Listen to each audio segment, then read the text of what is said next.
बिस्मिल्लाहिर्रहमानिर्रहीम। अस्सलाम वालेकुम डियर स्टूडेंट्स ऑफ क्लास 10। आज का हमारा लेक्चर चैप्टर नंबर 13 बायोकेमिस्ट्री में sources and uses of carbohydrate से मुताल्लिक है।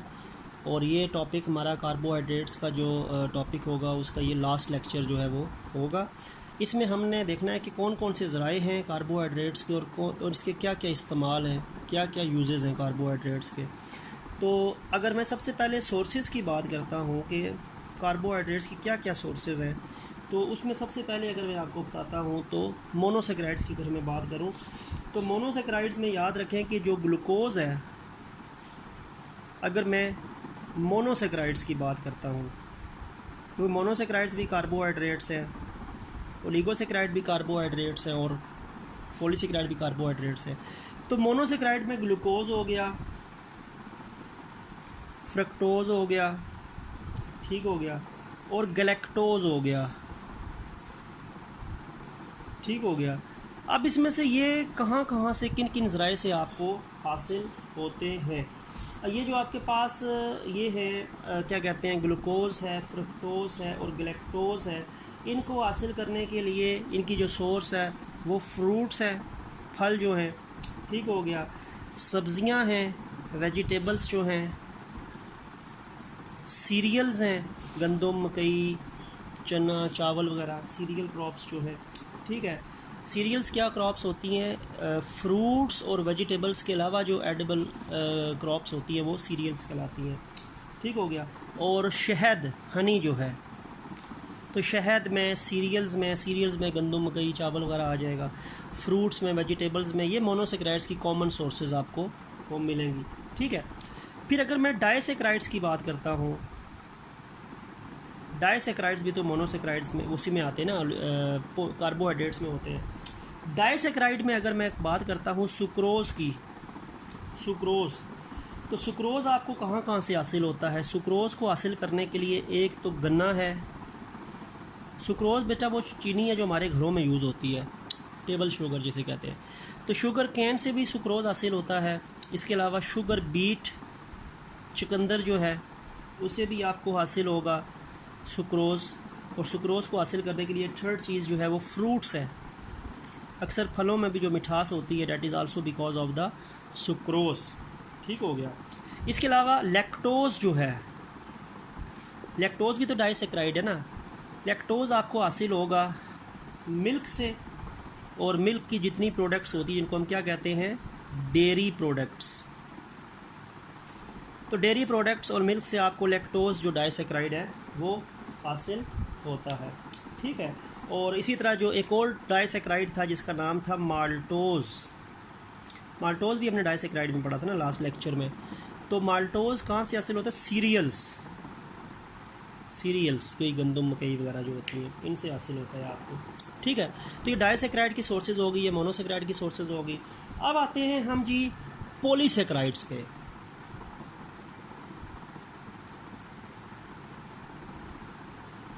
अच्छा, पॉलीसेक्राइड्स में जैसे सेलुलोज मैंने आपको बताया था, सेलुलोज, तो सेलुलोज जो है इसकी जो बहुत कॉमन और प्योरेस्ट स्टेट सोर्स है ना, डैट इज़ कॉटन। कॉटन जो है, कपास, कपास जो है it is the pure cellulose, इसमें प्योर सेलुलोज होता है, ठीक हो गया। और इसके अलावा हमने एक और पॉलीसेक्राइड पढ़ा था, स्टार्च, स्टार्च। अब स्टार्च कहाँ से हासिल होता है, स्टार्च वही सीरियल्स, सीरियल्स क्रॉप से हासिल होगा, ठीक है। और सीरियल्स में वीट है जिसे कहते हैं गंदम, बार्ली, जौ है, चावल है, चने हैं, ठीक है। इसके अलावा पोटैटो में स्टार्च होता है, और स्वीट पोटैटो है या नॉर्मल पोटैटो है, जो शकरकंदी वाला पोटैटो होता है वो, या नॉर्मल पोटैटोस में भी ये स्टार्च होता है। तो ये सीरियल्स या सीरियल्स के साथ साथ पोटैटो या स्वीट पोटैटो में भी आपको ये स्टार्च मिलेगा। तो ये आपके पास डिफरेंट सोर्सेज हैं किनकी, कार्बोहाइड्रेट्स की, जिसको मैंने मोनोसेक्राइड्स, डाइसेक्राइड्स और पॉलीसेक्राइड 3 हेडिंग्स में स्प्लिट करके बता दिया। अब आते हैं जी यूजेस पे। ये मैंने आपको क्या बताई हैं, सोर्सेज आपको बताई हैं। अब आते हैं हम जी यूजेस पे। Uses of carbohydrates. कार्बोहाइड्रेट्स के क्या क्या इस्तेमाल हैं, कहाँ कहाँ ये यूज़ होता है। पहली बात तो ये कि कार्बोहाइड्रेट्स, आपको पता है कि carbohydrates are the basic components of our food. अभी हमने गंदम, मकई, चावल, चने, आलू की बात की, फ्रूट्स की बात की, ये सारी खाने वाली चीज़ें ना, फूड का हमारा हिस्सा है। तो ये हमारी मेजर सोर्स है फूड की। और आपको पता है हम फूड क्यों खाते हैं? फूड खाने की बेतहाशा वजूहात है, लेकिन एक वजह है एनर्जी, ताकि हमें एनर्जी मिले। तो कार्बोहाइड्रेट्स जो हैं they are rich source of energy, ठीक है। ये हमारी एनर्जी की सोर्सेज होती हैं, एनिमल्स में भी, प्लांट्स के अंदर भी। और इसमें उन्होंने बता दिया है कि 1 ग्राम ऑफ ग्लूकोज, ग्लूकोज क्या है? कार्बोहाइड्रेट है ना, मोनोसेक्राइड है। 1 ग्राम जो ग्लूकोज होता है, it will provide us about 15.6 kilo joule of energy. 1 gram glucose से आपको 15.6 किलो जूल एनर्जी हासिल होती है। तो एनर्जी की रिच सोर्स होती है ये जो आपके पास कार्बोहाइड्रेट्स है। और हमारी फूड का जो 2/3 पार्ट होता है ना, 2/3 पार्ट ऑफ आवर फूड जो है, इट कंसिस्ट ऑफ कार्बोहाइड्रेट्स। यानी 2/3 हिस्सा, 3 में से जो 2 हिस्से हमारी फूड के होते हैं वो कार्बोहाइड्रेट्स पे मुश्तमिल हैं, ठीक है। यानी काफ़ी ज़्यादा हम दिन में कार्बोहाइड्रेट्स कंज्यूम करते हैं। इसके अलावा कार्बोहाइड्रेट्स जो हैं वो डिफरेंट स्ट्रक्चरल मटेरियल्स भी बनाते हैं, ठीक है। स्ट्रक्चरल मटेरियल में जैसे कि हमने कार्बोहाइड्रेट जो होता है वो सेलुलोज होता है। सेलुलोज आपको पता है कि प्लांट के अंदर सेल वॉल को बनाता है। पौधे का जो खुलिया होता है, प्लांट सेल, उसकी जो सेल वॉल होती है, it is made up of cellulose, ठीक है।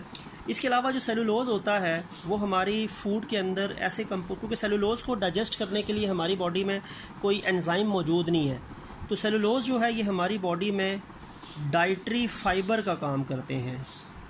ये हमारी फूड के वो कंपोनेंट्स होते हैं जो इनडाइजेस्टेबल होते हैं, और इनको खाने से क्या होता है कि हमारा जो हाजमा होता है वो ठीक रहता है। ये हमारे इंटेस्टाइन के जो मसल्स होते हैं उनको स्टिमुलेट करते हैं ताकि हमें कॉन्स्टिपेशन ना हो, ठीक है। कोलेस्ट्रॉल को मेंटेन रखने में इनका रोल होता है। काफ़ी इनके फ़ायदे होते हैं। तो सेलुलोज प्लांट का बड़ा अहम कंपोनेंट है। प्लांट के सेल वॉल में सेलुलोज होती है, और अक्सर जो हम फल सब्जियां वगैरह खाते हैं उनका जो छिलका होता है वो सेलुलोज से रिच होता है। वो डाइटरी फाइबर का काम करते हैं हमारी फूड में, और वो हमारी फूड को डाइजेस्ट करने में और उसको कॉन्स्टिपेशन से रोकने में हेल्प आउट करते हैं, ठीक हो गया। तो ये है कि हम इनको डाइजेस्ट तो नहीं कर सकते सेलुलोज कंपोनेंट ऑफ फूड को, लेकिन ये हमारी डाइजेशन को इम्प्रूव करता है, बढ़ाता है। और इसके अलावा बेतहाशा जो टॉक्सिक केमिकल्स हमारी बॉडी में स्टोर होते हैं इंटेस्टाइन में, तो ये उसको रिलीज़ करवाता है। डेफिकेशन यानी अनडाइजेस्टेड फूड का हमारी बॉडी को एक्सपेल करके हमारी बॉडी के अंदर गैर ज़रूरी चीज़ों को ये एक्यूमुलेट नहीं होने देता, ठीक है। इसके अलावा ये ब्लड प्रेशर को भी रेगुलेट करता है। ये जो डाइटरी फाइबर सेलुलोज होते हैं, ठीक है, it regulate blood pressure and it also help you to lower your blood cholesterol level. ये ब्लड कोलेस्ट्रॉल लेवल को भी रिड्यूस करता है, जिससे आपको हार्ट या बाकी कार्डियक डिजीज़ जो होती हैं वो नहीं होती, ठीक है। इसके अलावा बड़ी कॉमन यूज़ सुक्रोज जो हम यूज़ करते हैं, चीनी जो हमारे घरों में यूज़ होती है, टेबल शुगर होती है।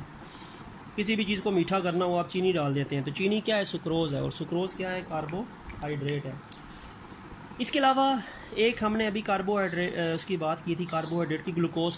काफ़ी मरतबा ये आता है, कॉमन है। तो जो ग्लूकोज है ना, ये एक मोनोसेक्राइड्स है, कार्बोहाइड्रेट्स होता है। और ये जो होता है ये आपके मसल सेल्स में स्टोर होता है, लिवर सेल में स्टोर होता है in the form of glycogen. तो ग्लूकोज कन्वर्ट होता है ग्लाइकोजन में। ग्लूकोज मोनोसेक्राइड है, ग्लाइकोजन जो है ये पॉलीसेक्राइड है, ठीक है। ये मैं आपको यहाँ पे बता दूँ, ग्लूकोज और ग्लाइकोजन दोनों कार्बोहाइड्रेट्स हैं, लेकिन ये मोनोसेक्राइड्स कैटेगरी में आता है, ये पॉलीसेक्राइड्स कैटेगरी में आता है। तो कुछ ग्लूकोज आपकी बॉडी में जाके कन्वर्ट होता है पॉलीसेक्राइड्स पर, वो फिर स्टोर होता है। तो ग्लूकोज हमारी बॉडी के अंदर हमारे मसल सेल्स में और हमारे लिवर सेल्स में, तो हमारे मसल सेल्स और हमारे लिवर सेल्स में ग्लाइकोजन स्टोर होता है, और वो ग्लाइकोजन ग्लूकोज की कन्वर्जन है, और ये दोनों कार्बोहाइड्रेट्स हैं, ठीक है। और ये एक तरह से एनर्जी की, इसको रिज़र्व फूड मटेरियल भी कहते हैं, और ये रिज़र्व एनर्जी होती है, ठीक है। ये एनर्जी रिजर्वायर होता है जो ग्लाइकोजन होता है, और जब हमारी बॉडी को नीड होती है एनर्जी की, तो ये फिर डिकम्पोज होकर ग्लूकोज में कन्वर्ट होता है, और वो फिर एनर्जी हमारी बॉडी में मिलती है हमें, ठीक है। अच्छा, फिर कुछ यूजेस की और बात कर लेते हैं। फिर एक चीज़ है यहाँ पे जिसे हम कहते हैं स्टार्च। ये भी कार्बोहाइड्रेट है, और ये कौन सा कार्बोहाइड्रेट है? ये है पॉलीसेकेराइड। ठीक है। ये जो स्टार्च होता है ना, starch is used to make rectified spirit.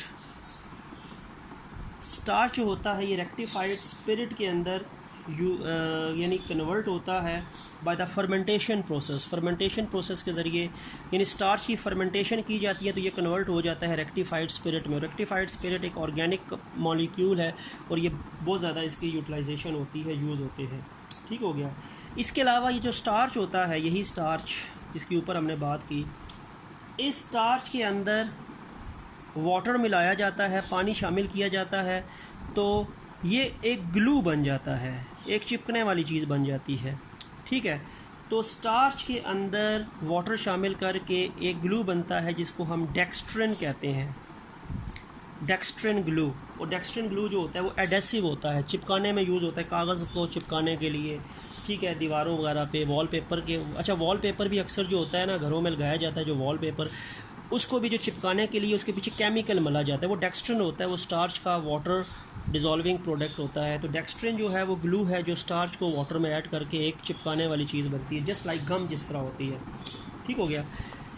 इसके अलावा ये जितने भी हर्बीवोर्स हैं, प्लांट खाने वाले एनिमल्स हैं, काउस हैं, कैटल्स हैं, शीप हो गया, डियर, उनको जितनी भी न्यूट्रिशन मिलती है वो सेलुलोज से मिलती है। और सेलुलोज क्या है? ये एक कार्बोहाइड्रेट है, यानी कार्बोहाइड्रेट्स पॉलीसेकेराइड्स में आता है। ठीक है। तो सेलुलोज जो है, ये जितने भी हर्बीवोर्स एनिमल्स होते हैं, जितने भी हर्बीवोर एनिमल्स होते हैं वो सेलुलोज से अपनी एनर्जी जो होते हैं वो डिराइव करते हैं। इसके अलावा जो सेलुलोज होता है, it is also used to make wood. इससे वुड बनती है। ठीक हो गया। इससे आप कह सकते हैं कि सेलुलोज जो होती है वुड बनती है, और ये वुड जो होती है आपको पता है कि जलाने में भी काम आती है, और ये फर्नीचर वुड जो होती है वो भी इसमें होती है। ठीक है। ये बेसिकली वुड की दो किस्में होती हैं, एक टिम्बर होती है और एक लंबर होती है। अब जो टिम्बर होती है ना, ये फर्नीचर वुड होती है जिसको हम फर्नीचर बनाने में यूज़ करते हैं, बिल्डिंग वुड होती है। और जो लंबर वुड होती है जलाने वाली होती है। तो जो वुड होती है वो सेलुलोज है, लकड़ी में भी सेलुलोज है। तो ये टिम्बर लंबर इंडस्ट्री जितनी भी है वो इस पर कायम है। ठीक हो गया। और इसके अलावा ये जो आपके पास अक्सर जो वुड होती है, इट इज़ आल्सो यूज्ड, इसका जो ऊपर वुड की जो ऊपर बार्क होती है, ठीक है, जो किसी भी दरख्त की लकड़ी के ऊपर जो बार्क होती है, it is also used to make paper. Paper भी बनता है, क्योंकि वही बात है, तो वुड या सेलुलोज ही होता है उस चीज़ में, तो उससे आपको पेपर इंडस्ट्री में भी पेपर की फॉर्मेशन इसमें होती है। और इसके अलावा लास्ट चीज़ की जो सेलुलोज है, ठीक है, इसकी मैंने कॉमन एग्जांपल आपको कॉटन बताई थी ना। ठीक है। और कॉटन से फाइबर धागा निकाला जाता है। ये धागा जो होता है, it is used to make garments. ये जो कॉटन की जितनी भी गारमेंट्स होती हैं उसमें सेलुलोज होता है। सेलुलोज कॉटन, यानी सेलुलोज की प्योरेस्ट फॉर्म कॉटन है, और फाइबर इसमें से निकाल के डिफरेंट टाइप ऑफ गारमेंट्स जो होती है वो भी बनती हैं इसमें से। इसके अलावा ये जो रस्सियाँ होती हैं, ठीक है, एक रस्सी जिसको रेयॉन का नाम आपकी बुक में लिखा हुआ है, या सेलुलोज एसीटेट लिखा है, वो कॉटन के फाइबर्स जो होते हैं, वो सेलुलोज फाइबर्स जो होते हैं उससे बनाने वाली डिफरेंट प्रोडक्ट्स होती हैं, रस्सियाँ वगैरह जो होती हैं। ठीक है। और इसी तरह क्लॉथ्स वगैरह जो गारमेंट्स वगैरह होते हैं तो वो भी सेलुलोज से ही बनते हैं, जो कॉटन की सेलुलोज की प्योरेस्ट फॉर्म कॉटन की फॉर्म में हमारी इर्द गिर्द जो मौजूद है। तो ये आपके पास जो थी ये सोर्सेज और यूजेस ऑफ क्या थे, ये sources and uses of carbohydrates हैं। और फिर इसके साथ एक बेटा सेल्फ असेसमेंट दी हुई है 13.2, सेल्फ असेसमेंट 13.2। उसमें पहला सवाल ये लिखा हुआ है, उसमें 3 पार्ट हैं, A, B, C। Give 3 examples of monosaccharides. Monosaccharide की 3 एग्जांपल्स। मोनोसेक्राइड की पहली एग्जांपल क्या, ग्लूकोज लिख दें। दूसरी एग्जांपल लिख दें जी फ्रक्टोज। तीसरी एग्जांपल लिखते हैं गलैक्टोज। मैनोज भी लिख सकते हैं। 1 एग्जांपल ऑफ ट्राइसेक्राइड। ट्राइसेक्राइड में हमने रेफिनोज ही पढ़ा है। 2 एग्जांपल्स पॉलीसेक्राइड्स। स्टार्च लिख दें, सेलुलोज लिख दें। ठीक है, तो ये आपकी सेल्फ असेसमेंट नंबर 1 का ABC पार्ट हो गया। नंबर 2 पे आते हैं। सोर्सेज पूछी हैं, सोर्सेज पूछी हैं किस किस की? सुक्रोज़ की, साथ माल्टोज़ की और तीसरी लैक्टोज़ की। पहले हम सुक्रोज़ की बात कर लेते हैं। सुक्रोज़ की हमने पढ़ा था, सुक्रोज़ को आपको हासिल होता है शुगर कैन से और शुगर बीट से, ठीक है। दूसरी सोर्स उसने पूछी है माल्टोज़ की, ये भी डाइसैकराइड ही है ना। माल्टोज़ आपको हासिल होता है सीरियल क्रॉप से। और तीसरी चीज़ उसने पूछी है लैक्टोज़ की सोर्सेज बताएं जी। लैक्टोज़ की क्या है? मिल्क है और डेयरी प्रोडक्ट्स हैं। मिल्क और जो मिल्क की प्रोडक्ट्स होती है, दही हो गया, मक्खन हो गया, पनीर हो गया, ये मिल्क की प्रोडक्ट्स है, डेयरी प्रोडक्ट्स कहलाती है। तो ये लैक्टोज़ की सोर्सेज हो गई, ये माल्टोज़ की सोर्सेज हो गई, ये सुक्रोज़ की सोर्सेज हो गई। तो ये आपके टेस्ट सेल्फ असेसमेंट 13.2 जो है वो टॉपिक भी कवर हो गया in sources and uses of carbohydrates के साथ साथ। तो यहाँ पे हमारा कार्बोहाइड्रेट्स का टॉपिक ख़त्म हो गया। इंशाल्लाह नेक्स्ट वीडियो में हम प्रोटीन्स स्टार्ट करेंगे। तो नेक्स्ट लेक्चर तक के लिए अल्लाह हाफिज़।